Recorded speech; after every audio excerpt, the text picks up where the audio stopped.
Hi everyone, Sarah here from Sarah Homfray Embroidery with another stitch for you. So we're doing a little stitch sampler.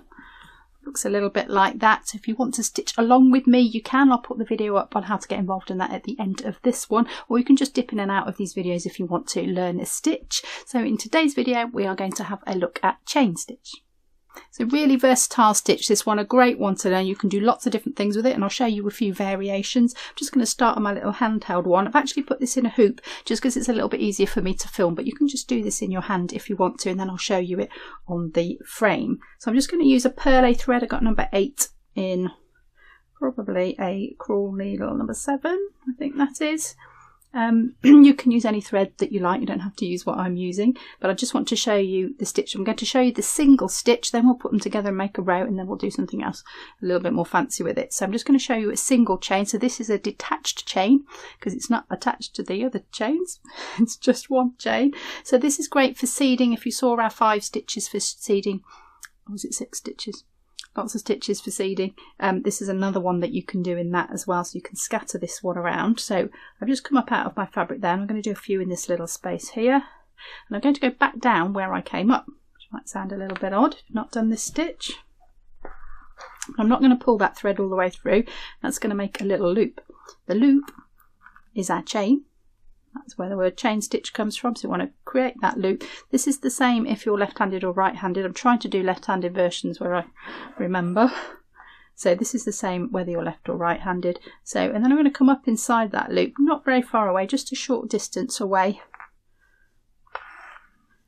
And then I'm just going to let go of the loop, and then I just tension that away from that point where I went down, just gently, gently, gently, and you make that nice chain. Don't pull it too tight or the chain disappears into a long straight stitch. So just enough tension, loose tension on that just to create the chain, but it's not finished until we stitch down the other side. So that at the minute is loose.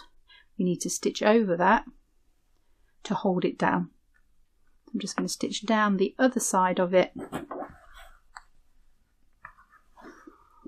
to make a detached chain. So let's do another one of those. You can change the direction of them. So I'm going to come up and down the same place. Make your loop. Come up inside the loop. And then when you tension, you pull away from where you started. Don't pull that way, else you don't get a loop. You get a weird sort of T-shaped bar thing. You're going to pull away. Let me just loosen that off a little bit more. So away from you to create the loop, and that is a detached chain. Don't forget to go down the other side to finish it. Let's do one more. Up and down in the same place. Make your loop. Come up inside your loop, let go of the loop, tension towards you, away from the point that you went up and then down the other side.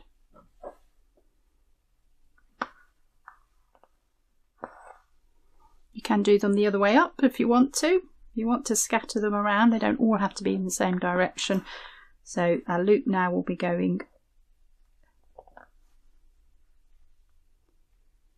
upwards, but otherwise it's exactly the same. But now I'm going to tension away from me, but if you just look at where you came up and came down, you're tensioning away from that area. So it doesn't matter which way around you are, as long as you follow that rule, always be the right way down the other side. And you can just scatter those around. It makes a nice little decorative filling stitch. They make really great leaves if you want to do a couple together. Do another one next to it. If you've got a little flower that you've stitched, a little rose with a woven wheel or a whipped wheel or something like that, you can add 2 little leaves on it.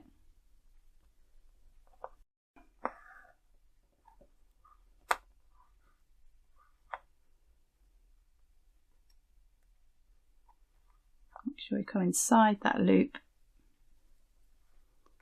down like that, and I've got 2 little flower leaves there. So really, really lovely little stitch just on its own, just as a filling, just as some leaves, just as a little bit of decoration. So let's join them together and make a row of chain stitch. So if you've been following along with me and making a little stitch sample, you will have seen that I am also doing one in a hoop. If you prefer to work in a hoop, not just in your hand, it's absolutely fine. You can do it in a hoop, but I've actually taken it out of the hoop and I put it in some stretcher bars. So this is some square ones. Just gives me a little bit of extra fabric to demonstrate on, but you could finish yours off in a hoop. That would look really lovely, and start another one if you want to. Or if you've got some stretcher bar frames, that just gives you the corners to play with as well. So just to make the fabric go a bit further, I've done that. We do have a video on different types of frames and when to use which one, what they're good for, so do check that out if you're not sure. So I'm going to now work on this one, which gives me both hands free. It's in a versatile table clamp, and I'm going to show you a row of chain stitch. So I'm going to work the first part exactly the same as I've done the single one. So I'm going to come up and down in the same spot. I'm going to work this towards me. I find chain stitch is easier if you start at the top, come towards you. So if you have to turn your frame round, that's a good idea. We'll make that little loop, we come up inside the loop, it's exactly the same, tension it away from where we came up and down, but instead now of going down that other side and completing that, we're going to go down inside that loop. So where I've just come out of the loop, we're going back down there, and we're going to attach this chain to that first chain. So we make the loop, we come up inside that loop, and we tension it away, and you can see how that chain now sits sort of inside that one. Each one is attached to that previous one. So I'm going back inside again, make the loop, up inside the loop, tension it away from where we went down, down inside the loop,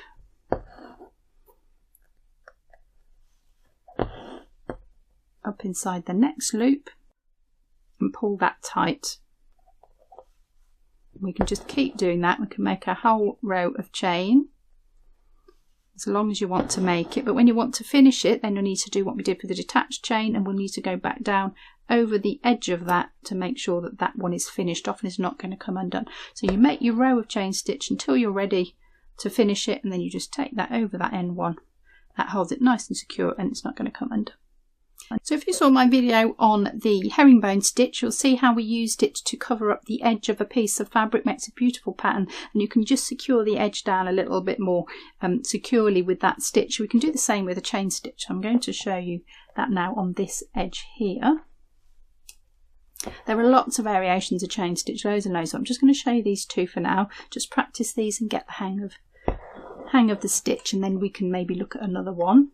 So I'm going to go at a little bit of an angle now, but I'm doing exactly the same, up and down the same place, up inside that loop, attach the next one to it, so we go back down inside that loop. But I'm going across the end of that fabric. So I'm going to do 3 of those. Then we're going to turn around and we're going to go back the other way. So we can do this zigzag. You can do it every other one if you want to. Now I'm going to turn it that way. We still go back down inside that loop. I'm going at this angle now. So they're still connected to that previous one. Not doing anything different other than just changing the direction that I take my chains in.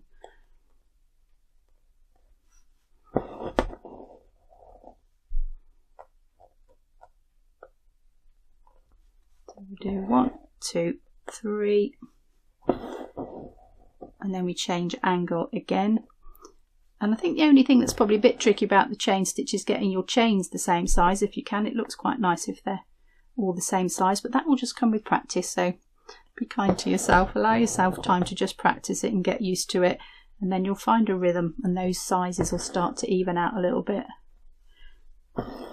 Just keep doing, keep putting stitches in. That's the best way to learn. So 1, 2, 3, and then remember to finish it off, we just go down over the end just to secure the end of that.